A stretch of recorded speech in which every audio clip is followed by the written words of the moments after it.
Hello, my name is Lyra and I'm 33 years old. I'm about to tell you a story that has taken me a long time to articulate and share. As I reflect on the past, the memories of my tumultuous relationship with Dorian, my now ex-husband, flood my mind. It's difficult to put into words the pain and emotional turmoil I endured during those years of fruitless marriage. But I'm ready to share my story in the hopes that it will bring healing and closure to anyone who might need to hear a story like this. A few years ago, my world was turned upside down when I found out I was pregnant. It should have been a joyful time filled with anticipation and excitement. Instead, it was marked by stress and anxiety, mostly caused by Dorian's emotionally abusive behavior. The man I thought would be my rock and support system seemed more interested in his career than in our growing family. Ironically, Dorian worked as the CEO of a prominent family counseling center, preaching about the importance of family values and support. It was disheartening to witness his hypocrisy as he neglected his own family. He was so focused on his professional success that he disregarded my emotional needs and well-being. The toll of his abuse became evident during my pregnancy. The constant stress and emotional turmoil took a physical toll on me, leading to complications and early labor. It was a terrifying experience, and I desperately needed his support and care during such a vulnerable time. Instead, he remained distant and preoccupied with his own pursuits. I held on to hope, believing that the arrival of our son would bring us closer together, and it would awaken a sense of responsibility and love in Dorian. But my hopes were shattered as he continued to prioritize his career over our family. It felt like I was drowning in a sea of loneliness and neglect. I yearned for a partner who would be there for me, who would share the joys and burdens of parenthood. Instead, I was left to navigate the challenges of motherhood on my own. The sleepless nights, the constant worry, and the overwhelming responsibilities weighed heavily on my shoulders. I obviously complained, telling Dorian that I needed more support, but all he'd do is yell at me and threaten to make my life worse if I continued to bother him about useless matters. Dorian, do you find your career more fruitful than our relationship? Yes, Lyra, my career brings me fulfillment and success. Unlike you, it doesn't stress me out with useless matters. Useless? Do you think taking care of your son is useless? Don't speak to me that way. I told you I'm busy. Now get out of my office. But I can't handle taking care of Henry all on my own. He needs his father. I have better things to do than babysit. I have a career to focus on, Lyra. How can you work so hard for a company that prioritizes family values, yet fail to prioritize our own family? How dare you question me? You will regret saying that, Lyra. I'll make sure of it. Honestly, Dorian, do your worst. I'm sick of your attitude and I'm done with you. Maybe I should divorce you and bring your happy-go-lucky family values down with me. Dorian never liked it when I threatened him with divorce. It would be bad for business, as he would put it. So saying this made him very angry, and surely enough, he'd always make me pay for it with more verbal and emotional abuse. Months passed, and Henry grew up with little presence of his father. Dorian's absence in his life became more pronounced with each passing day. As much as it was extremely difficult, I was determined to provide a loving and stable environment for Henry, choosing to shoulder the responsibility of raising him alone. Henry's first birthday had come around, and when I tell you this man deserves an Oscar for his performance, you have to believe me. When family and friends came over to celebrate, He made sure to plaster on the fakest smile, acting as though being the best dad ever was his forte. In addition to our guests being present, Dorian had invited some people to publicize this momentous occasion for his place of work. He said that it would be good for his brand as a loving father and husband, which couldn't be further from the truth. Even though I was sick of his duplicity, I was glad that I at least had some help. But as everyone will tell you, one thing that children don't do is lie. They will not hesitate to show you how they truly feel about you, and my little Henry was no exception. Whenever Dorian tried to hold Henry for the cameras, he'd cry and scream his little head off, only being calmed down when soothed by me and some other family members. People thought it was quite odd that Henry would cry bloody murder whenever his loving and present father would try to hold him. But Dorian awkwardly brushed it off by saying things like, "Must be the cologne I'm wearing," or "I'm starting to think that the Oedipus complex is kicking in." Nonetheless, the press publicity that he hired were recording everything as was requested. But I overheard him tell them not to post all of the posts and pictures that made him look like a bad father, reassuring them that Henry was probably fussy and colicky. It was jarring for someone like me, who knew the extent of Dorian's horridness being coated in fake smiles and laughter. It was like I was in a horror movie. Although Henry's first birthday could have been better, I was glad that things ended smoothly in the end. I mean, with a father like Dorian, a half-decent party was the best that you'd get. No amount of fakeness and duplicitousness could cover up all of the ugliness that Dorian was hiding beneath. Even though he did a good job at acting, trust me when I say that the truth will always come to light. And that's exactly what happened. Not long after Henry's birthday, I was presented with shocking news from my dear husband. Dorian dropped a bombshell on me one evening. He casually mentioned that he was planning a family trip to Mexico. My heart sank as the reality of the situation hit me. How could he even think of leaving when I had just started to resume work and needed his support, now more than ever in raising Henry? "Are you serious, Dorian?" "What is it now, Lyra? I'm tired of you." "I can't handle everything on my own. Going on a trip now is the last thing I need. I just started going back to work. I can't go on vacation." "Who said you'd be going on the trip? This is for me and my brothers." "Wow, so you weren't even considering me in this family trip of yours?" "What's the issue? Just now, you just said that you wouldn't be able to make it anyway, so everything works out." "No, Dorian.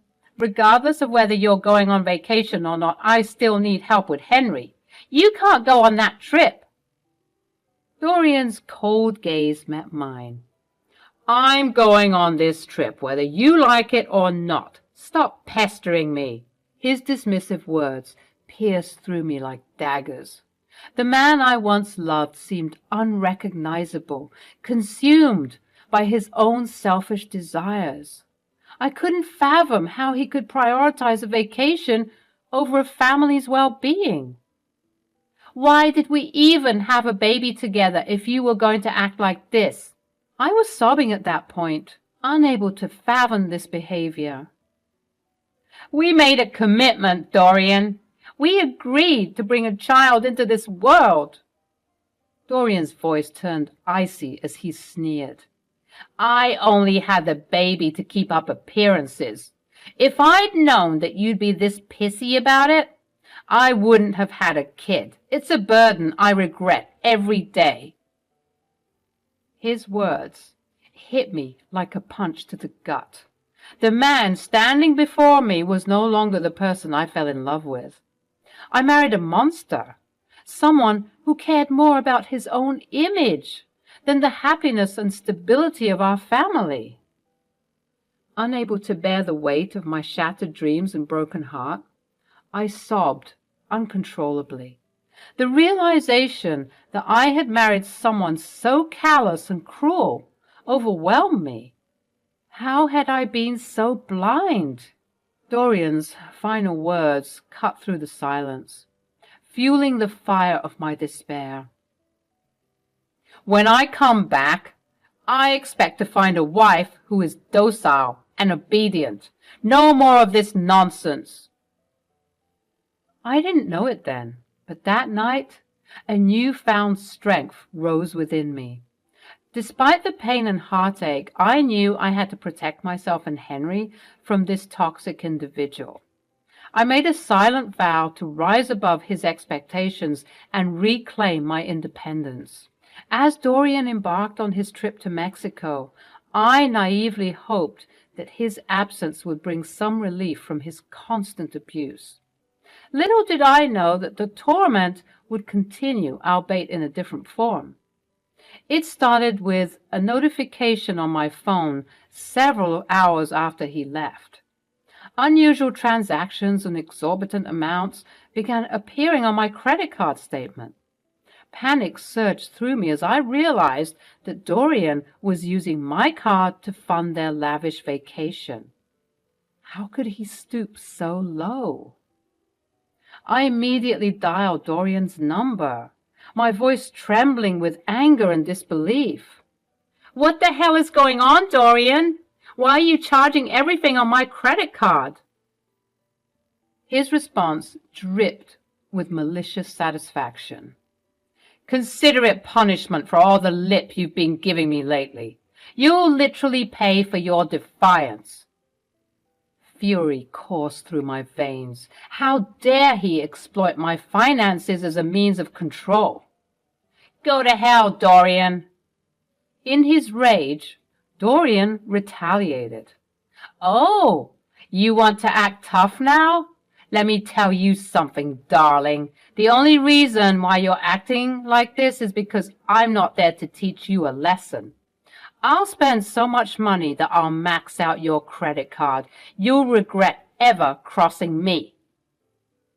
Tired of his abuse and threats, a fire ignited within me. I refused to be his victim any longer. "Go ahead, Dorian, do your worst, because I promise you, I will ruin your life just as you've ruined mine." With renewed determination, I took the first step towards freeing myself from this nightmare. I cut the call and proceeded to block him so that I wouldn't get deterred from my mission. That very day, I was in the works of hiring a skilled lawyer recommended to me by a close friend and initiated divorce proceedings. Thankfully, it didn't take long to schedule a meeting a couple of days later. After explaining my horrid story to him, my lawyer advised me to gather as much evidence as possible to expose Dorian's true nature and to maximize my benefits from the awaiting divorce settlement.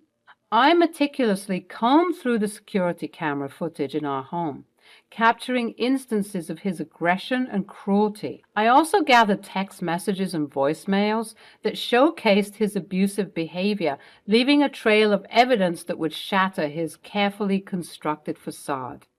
But I didn't stop there. I reached out to the publicity team Dorian had hired for Henry's birthday party. I pleaded with them to provide me with the pictures and footage of Dorian and Henry, demonstrating that even his own son felt unsafe and uncomfortable in his presence. Thankfully, after hearing and sympathizing with my story, they complied. They helped me out tremendously, sending me all of the evidence I wanted and wished me well on my journey for justice and reparations. The pieces were slowly coming together. With the help of some friends who had told me to leave this man long ago, I managed to finish my investigation within the week, all the while continuously documenting the frivolous charges he would make on my credit card as further evidence of his trying to control and abuse me. I didn't care to disable the credit card because I knew that I would make the money back, and more, from the divorce. I let him think he was hurting me just so that I could hurt him much more in the end. The evidence I accumulated would serve as a powerful weapon in this battle for justice. No longer would I allow Dorian's manipulation and abuse to dictate my life. A week had gone by, and I knew that I had to work quickly because in another week, Dorian would be back from his trip. I wanted to leave him a lovely surprise when he came back home. He tried contacting me in several other ways, telling me to unblock him or else. He even went as far as to email me. Little did he know that I would only add it to the roster of evidence against him because even though he'd reach out, he'd never failed to leave a trail of threats behind. Even though the threats were growing in ferocity and intensity, I was steadfast in my quest for justice. If ever there was a time to leave, surely it was now, when he wasn't even in the country. I was scared, that much was true, but I was even more terrified of what would happen if I would stay with him, especially after ignoring him for the entirety of his trip. I knew that there was no turning back. I had to leave, and I had to leave him for good. I became consumed with the pursuit of my freedom, deciding to move Henry and me out, as well as all of my belongings, to stay with a close friend of mine. Dorian's trip to Mexico became the catalyst for my liberation. His attempts to break me only fueled my determination to break free from his toxic grip. The storm was brewing, and I was ready to unleash its fury. My determination grew stronger, fueled by the love I had for myself and Henry. Together, we would rise above the darkness and rebuild our lives on a foundation of strength and resilience. A total of 12 days had gone by ever since he'd left, and I was extremely proud of all my progress. I had managed to find a lawyer, begin building a case, and move out of that toxic environment. I knew that I couldn't have done it without the help of my friends and family. Without their help and support, I definitely wouldn't have been able to move out and move on so quickly. As I was finalizing moving out and collecting the last of my belongings, I got a call from one of Dorian's brothers. Knowing that it was probably Dorian himself seeking to reach out after ignoring him for so long. "Hello? Georgia, I'm sick of this insolence." "Why are you calling me? I don't want to speak with you." "Are you still up to your childish antics? Having a baby messed up your head, huh?" "What do you want?" "I just wanted to let you know, since you insist on not unblocking me, that when I and the boys come back from our vacation, we'll be headed home for a celebration. So you better prepare some nice food for us." "Ha! You're hilarious if you think I'm going to do all of that for you and your brothers. I have a baby to take care of. I'll let you get all of your childishness out of your system before we return, because it's not just me and my brothers coming back. I've invited over some important shareholders of the company, so everything needs to be prepared for them. Have the food ready, and you better dress up nice. We'll be coming back early in the morning, so everything better be ready by then." I was fuming. How could he speak to me in such a way? Hearing him speak now made me realize how foolish I'd been this entire time. Taking off those rose-tinted glasses made me realize just how ugly this man was. He was a monster, a demon, and I was disgusted to know that I'd been with him this entire time. Instead of showcasing my newfound strength and determination by lashing out at him, I paused and took a deep breath. "Okay, Dorian, don't you worry. You and your brothers and your superiors are all going to be shocked by what I have in store for you." "That's the spirit. That's the type of wife I want. Okay, talk later. I'll text you a list of all the dietary restrictions and stuff." I hung up the call and proceeded to make my way out of the door, leaving behind the divorce papers on the kitchen counter as well as my ring. I took the last of my belongings and left the home, saying goodbye to a life that had plagued me for so long. Dorian's return from his lavish trip to Mexico 2 days later was met with a scene that left him dumbfounded and embarrassed. I'm sure when he stepped through the front door, his eyes widened in shock to find the house eerily quiet and half empty. The absence of his wife and child, coupled with the conspicuous presence of divorce papers on the kitchen counter, must have left him reeling in disbelief. Oh, how I wished I could have witnessed the complete shock and horror etched across his face. I relished the thought of him realizing that his reign of control and manipulation had crumbled beneath the weight of my determination. But alas, I was bombarded with calls from his 5 brothers and a seething Dorian himself, his anger palpable through the phone. As I reluctantly answered the call, Dorian's voice exploded with rage. He demanded an explanation for everything, reiterating that these important shareholders were with him and they were just as confused as he was. And so I calmly informed him that I was divorcing him, that the walls of his deceit were closing in, and that he would be lucky if he could ever comfortably show his face in this town again.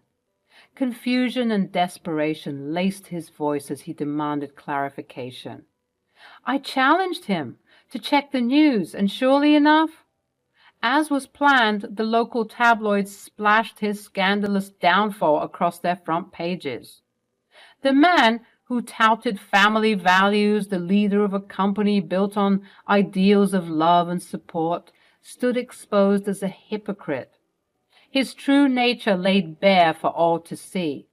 With the help of the very publicists he had hired for our son's birthday, I orchestrated a campaign to reveal the toxic truth of our relationship, spreading the news far and wide through social media and word of mouth. Dorian's swift downfall was not limited to public humiliation alone. The repercussions of his actions rippled through his professional life. His superiors, once impressed by his charm and seemingly perfect family life, saw through this facade. They deemed him an embarrassment, a stain on their reputation, and swiftly terminated his employment. One of his former superiors, in a scathing remark, stated that keeping Dorian on the job would be bad for business, exposing him as an anomaly, a contradiction to everything their company stood for. Stripped of his title, reputation, and social standing, Dorian became a pariah in the eyes of the community. The man who once held his head high, respected and admired, was now reduced to a pitiful figure, desperately trying to salvage what little remained of his shattered life. As for me, I reveled in the knowledge that my escape from his clutches was imminent. The divorce proceedings were underway, and with the weight of evidence and the support of my legal team, I knew I stood on solid ground. Dorian's desperate attempts to plead for my return played out like a broken record. Each plea met with resolute rejection. He would call, his voice laced with remorse, begging me to reconsider, and each time I stood my ground, my voice firm and unwavering. Lyra, please, I'm begging you to come back to me. I've realized my mistakes and I'm truly remorseful. Our family is worth fighting for. Dorian, there's no way I would ever entertain the idea of being with you again. Having Henry opened my eyes to what a loving, supportive partnership should be like. We both deserve better than the toxic relationship you gave us. But Lyra, I'm nothing without you. I've lost everything and I can't bear the thought of living without you. And I'll learn to love Henry. I swear I'll do anything. That's not my concern anymore, Dorian. This is the bed you made, and now you have to lie in it. Dorian's pitiful pleas washed over me, but I remained steadfast in my resolve. The scars of his emotional abuse ran deep, and no amount of remorse could erase the pain I had endured. I had found strength in the realization that I deserved happiness and a life free from his toxicity. In the face of his desperate pleas, I held my ground, unwavering in my decision to forge a new path. The road ahead would be challenging, but I knew I possessed the strength and resilience to rebuild my life, leaving behind the shadows of a broken marriage. Dorian would have to face the consequences of his actions, and as the divorce proceedings loomed, he would learn that there are no shortcuts to redemption when a heart has been shattered.